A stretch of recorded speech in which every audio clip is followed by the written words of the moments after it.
So this is like one octave down now, and a really slow rotary, and then if you let go and strum, it climbs back up.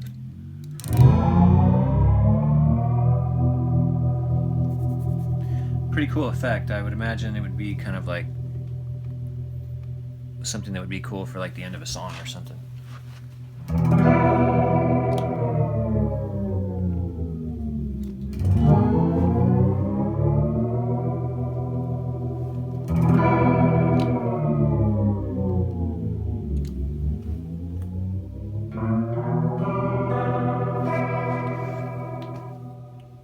Like if you had like two tape reels going around, kind of like putting your finger on one to kind of like slow it down and then let it speed back up, let go and speed back up.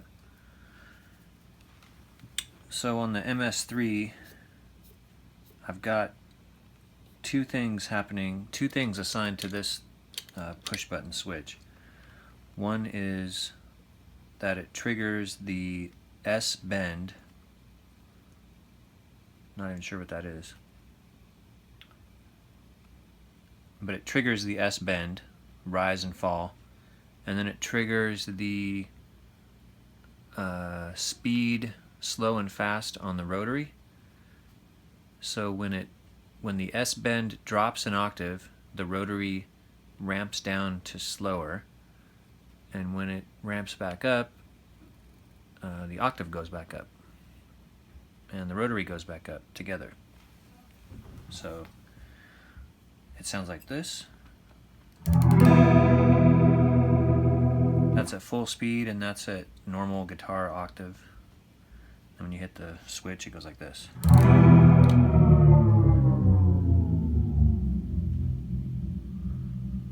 So this is like one octave down now, and a really slow rotary, and then if you let go and strum, it climbs back up.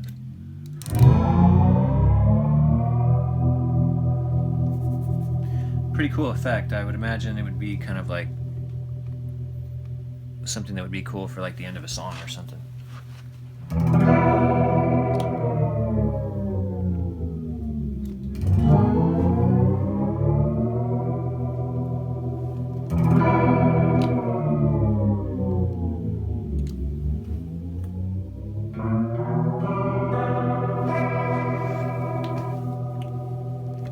I could show really quick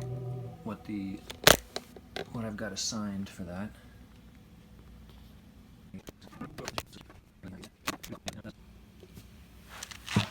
So let's see.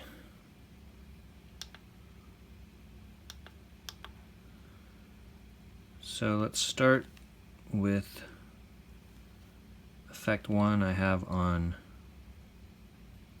the S bend, and I don't know what that is, but I have it down an octave. Rise time is 90 and fall time is 90. That's really slow. And then I have the rotary assigned. This is what page 1 looks like. My slow is 21 and fast is 51. Page 2, my rise and fall time is at 50. Depth is at 64.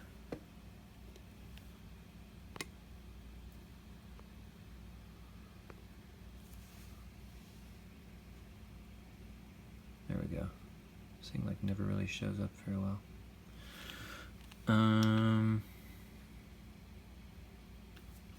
I have my balance.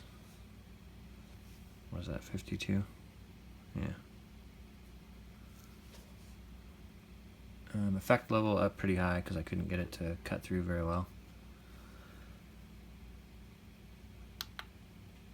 So the important part is the assigns. So you scroll all the way over to control,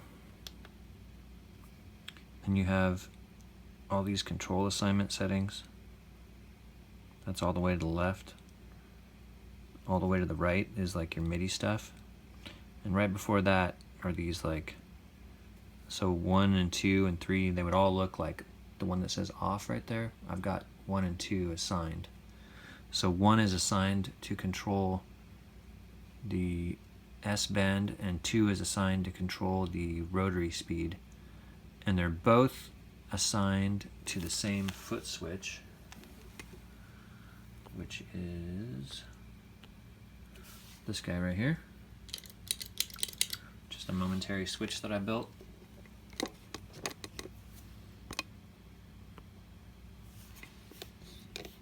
Because you want them both happening at the same time. You don't want to have to push like 2 switches, so you just assign them both to the same switch. Sorry about this camera, this thing really sucks. Trying to make it so you guys can see it here. Okay. So if we enter assign 1, you have to turn it on. When they start off, they're off. So you have to turn it on. And then you have to tell it what the source is. So I have this foot switch on a TRS cable going into 3 and 4. And what that means is I think 3 is on the tip and 4 is on the ring or something like that, and then the switch is wired so that this is 3 and this is 4.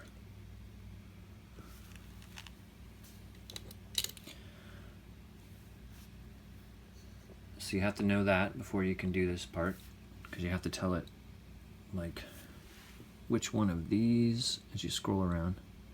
You can assign it to the expression, but I have it assigned to 3.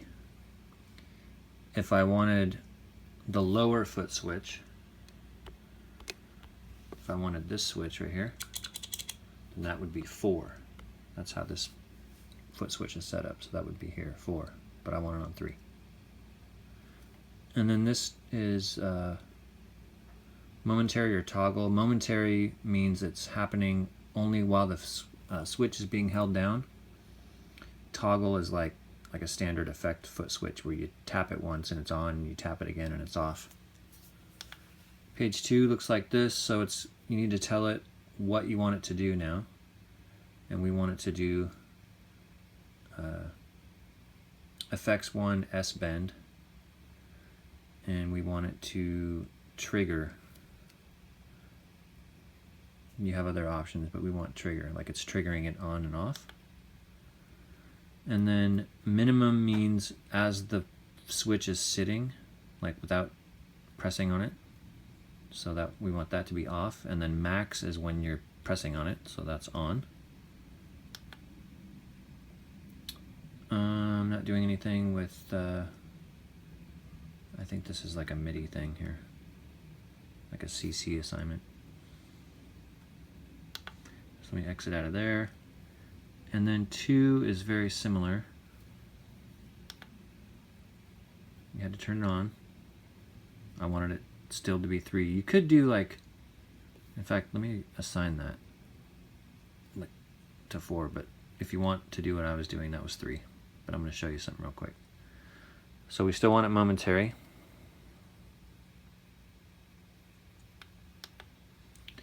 And then we're telling it that we want that to be mod 1 rotary, and then we want it to adjust the speed because you have other options.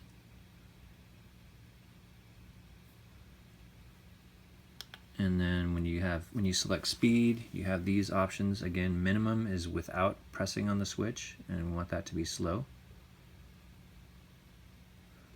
Maximum is while we're pressing on the switch, and we want that to be fast. That seems like that's reverse all of a sudden.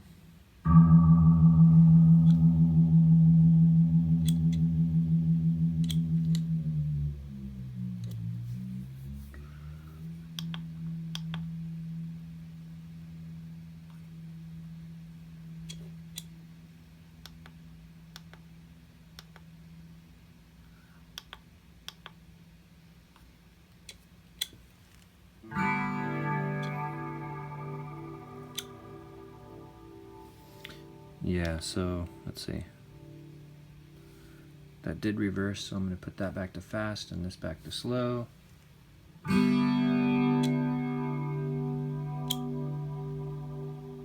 Okay.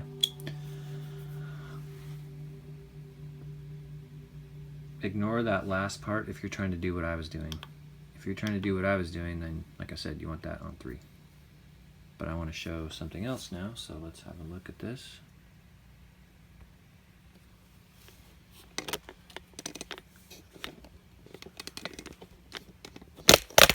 Now I gotta zoom back out a bit here.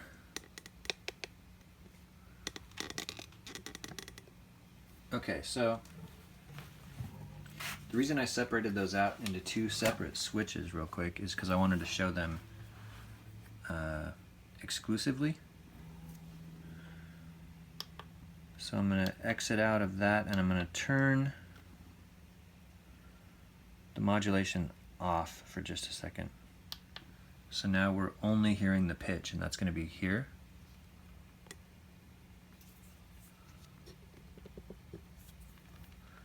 If this is correct, let's see. There we go. So now you're hearing the pitch without any of that rotary. Let me add a little reverb here.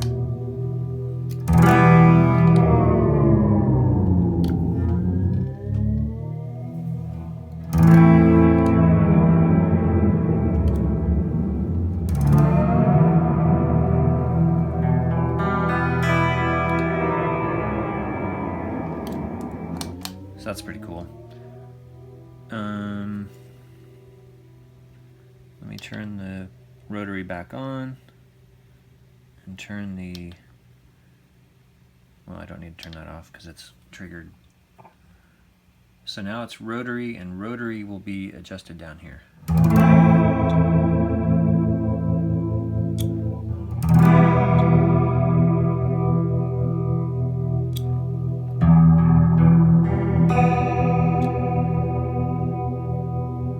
So of course, if you wanted them both to happen, you just press both now.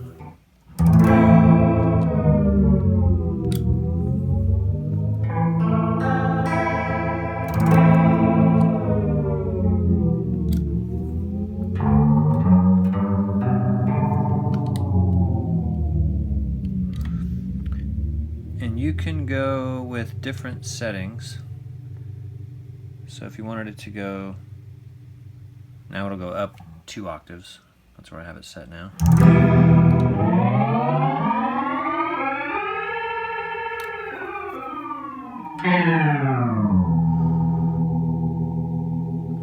Here's 1 octave.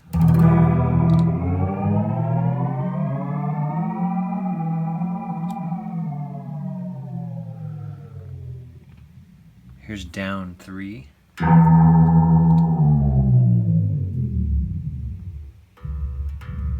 Barely even hear it.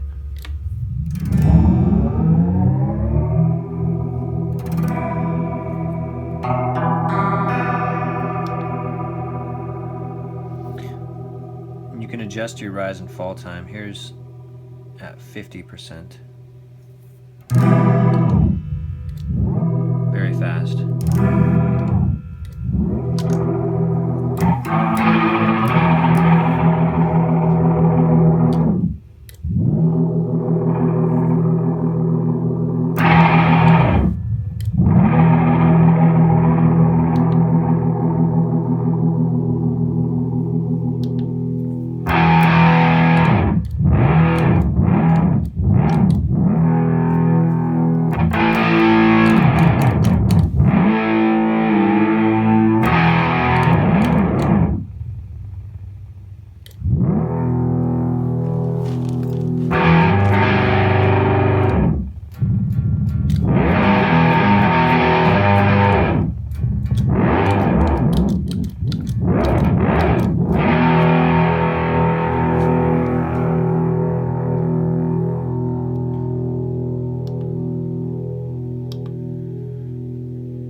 Here's down just 1 octave, and still keeping the same rise time.